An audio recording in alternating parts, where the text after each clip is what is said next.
नमस्कार। हमारे चैनल में आपका स्वागत है। मैं हूं रामचंद्र मौर्य।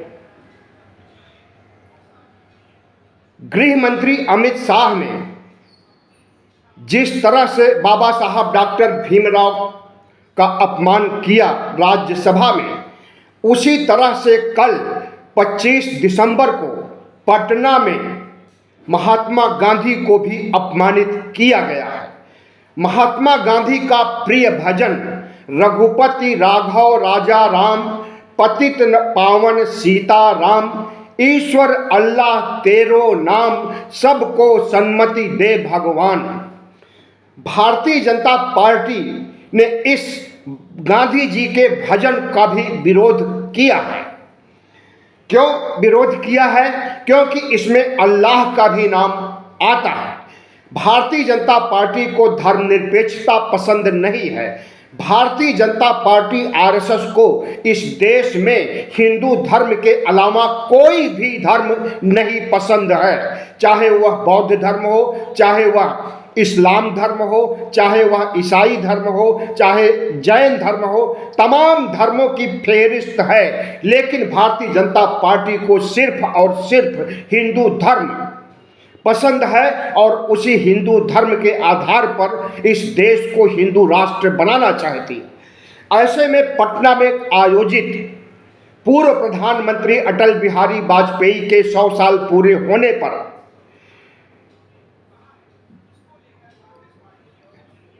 बापू सभागार में भजन कीर्तन का आयोजन किया गया था।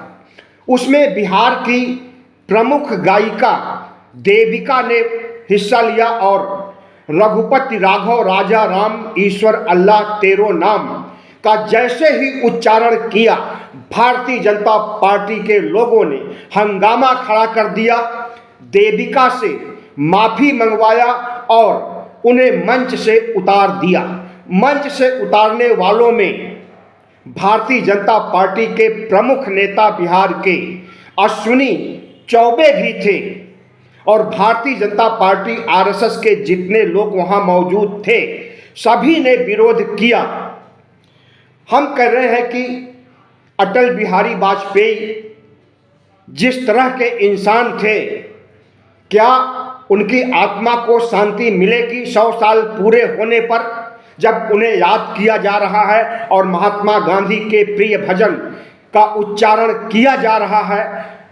ऐसे में भारतीय जनता पार्टी बेनकाब हो जाती है और धर्मनिरपेक्षता के प्रति उसके मन में कितना नफरत है, संविधान के प्रति, महात्मा गांधी के प्रति, अंबेडकर के प्रति, इस देश की साझा संस्कृति के प्रति बीजेपी में कितनी नफरत भरी है, उसी का खुलासा हुआ है पटना में। इन्हीं आरएसएस के लोगों ने 30 अक्टूबर 1948 को गांधी जी की हत्या किया था और उस हत्या को गांधी वध के नाम से जाना गया था। और हत्या करने वाला हत्यारा नाथूराम गोडसे ने मिठाइयां बांटी, आरएसएस के लोगों ने मिठाइयां खाई, सावरकर भी उसमें शामिल था। लेकिन गांधी जी को एक ही बार नहीं मारा, ये लोग बार बार मारना चाहते हैं गांधी जी को।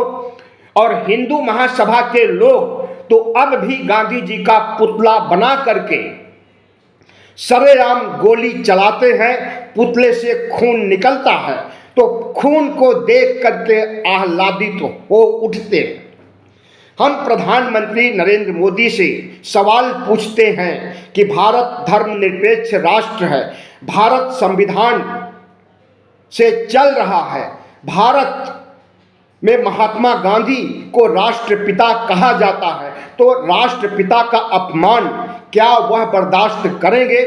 भारतीय जनता पार्टी के जिन नेताओं ने बिहार के महात्मा गांधी जी के प्रिय भजन पर सवाल उठाया और गायिका को ट्रोल किया और उसे मंच से उतार दिया, अपमानित किया, माफी मंगवाया, क्या उनसे उनके ऊपर कोई कार्रवाई करेंगे प्रधानमंत्री नरेंद्र मोदी? जाहिर है कि उनका कोई भी उत्तर नहीं आएगा, और उनका उत्तर आता भी है तो वह नकारात्मक होगा। जब अंबेडकर के अपमान पर प्रधानमंत्री नरेंद्र मोदी चुप्पी साध लेते हैं, तो महात्मा गांधी के अपमान पर कैसे बोलेंगे और अपनी ही पार्टी के नेताओं को कैसे डांट फटकार लगाएंगे, यह बात समझ से परे है। जाहिर है कि इस देश में लोकतंत्र और संविधान की धज्जियां उड़ाई जा रही हैं। राष्ट्रपिता का भी अपमान किया जा रहा है।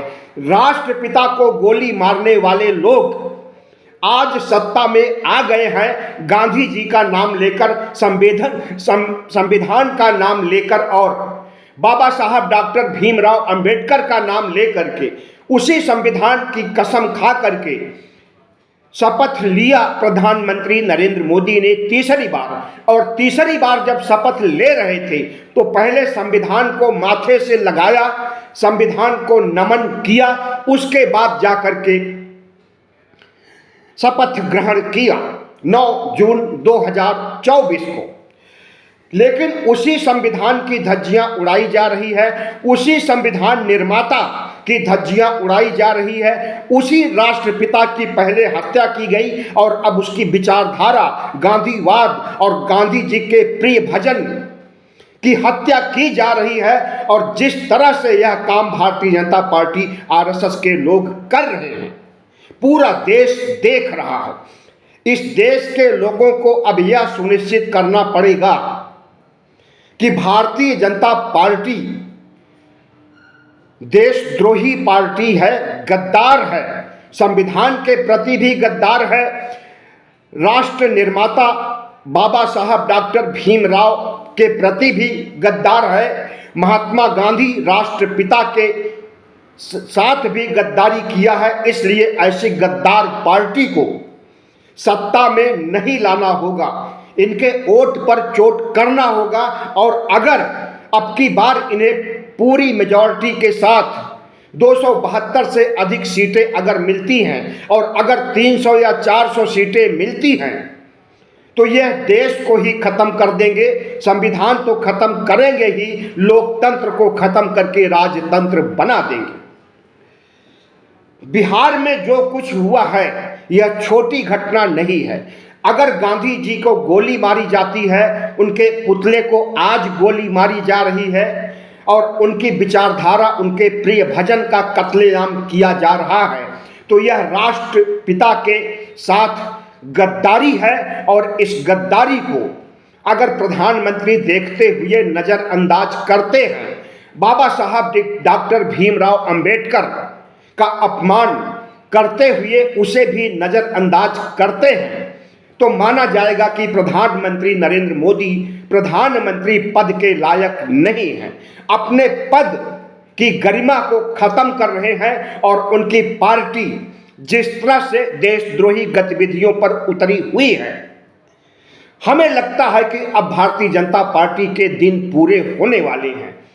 भारतीय जनता पार्टी और आरएसएस में भी घमासान छिड़ा हुआ है। संघ प्रमुख मोहन भागवत ने अभी थोड़े दिनों पहले जिस तरह से कहा कि हर मस्जिद के नीचे शिवलिंग की तलाश करना, मंदिर की तलाश करना गलत है, तो इससे पूरा भगवा गैंग बौखला गया। यहां तक कि संत महंत से लेकर के शंकराचार्य तक सबके सब कुपित हो गए।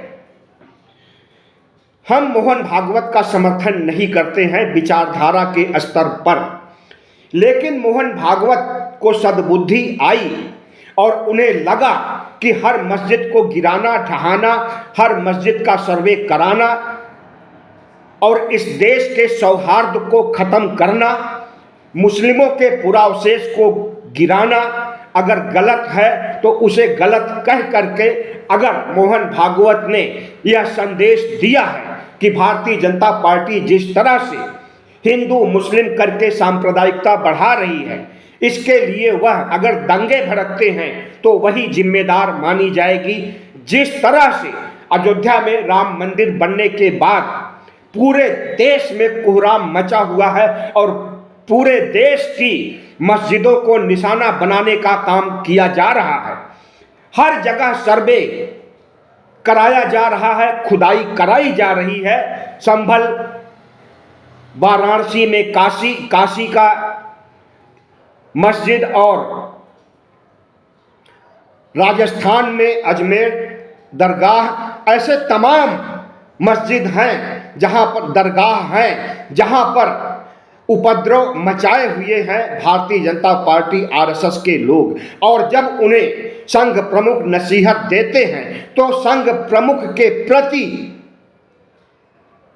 भी इनकी ट्रोल आर्मी टूट पड़ती है। संत महंत से लेकर शंकराचार्य तक मोहन भागवत की लानत मलानत करने लगते हैं, मोहन भागवत को गालियां देने लगते हैं। साधु संत जगत गुरु रामभद्राचार्य, जो अपने को जगत गुरु कहते हैं, अगर यह लोग मोहन भागवत के खिलाफ हेट स्पीच दे रहे हैं और सोशल मीडिया पर जिस तरह से मोहन भागवत को गालियां दी जा रही है और उन्हें मुसलमानों से भी ज़्यादा खतरनाक बताया जा रहा है, तो हम समझते हैं कि ऐसा समय आ गया है कि अब ये सांप्रदायिक उपद्रव मचाने वाले भगवा गैंग के लोग आपस में ही लड़ाई कर रहे हैं।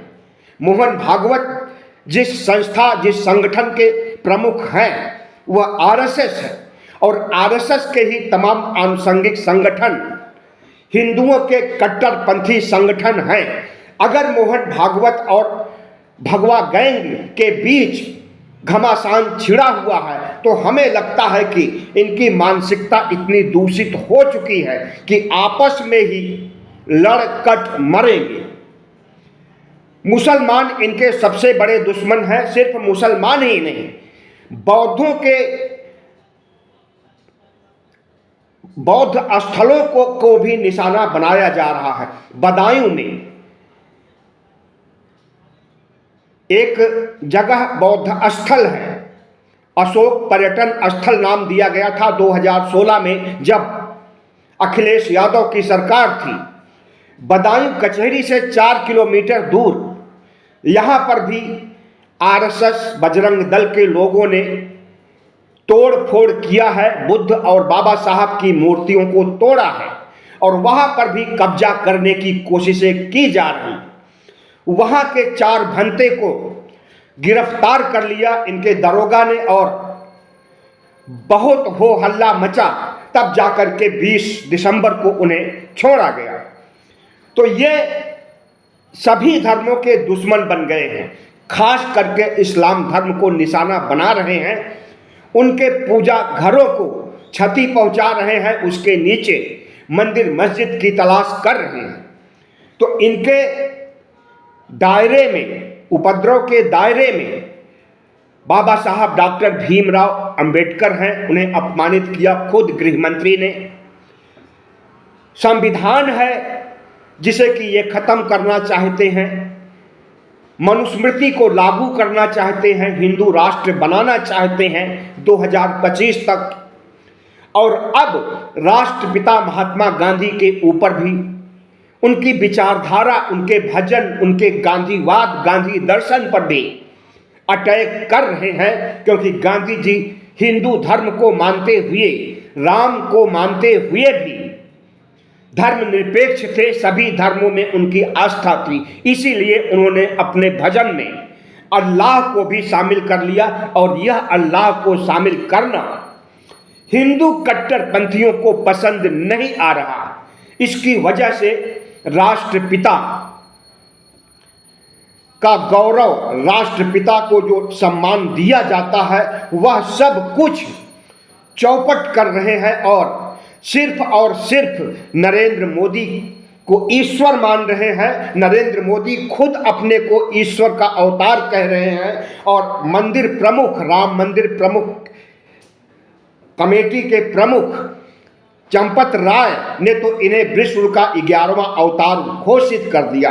तो अब इस देश में ईश्वर अल्लाह तेरो नाम नहीं, बल्कि मोदी को ही ईश्वर माना जाएगा, मोदी की ही पूजा की जाएगी, मोदी की ही चरण वंदना की जाएगी और मोदी को ही प्रधानमंत्री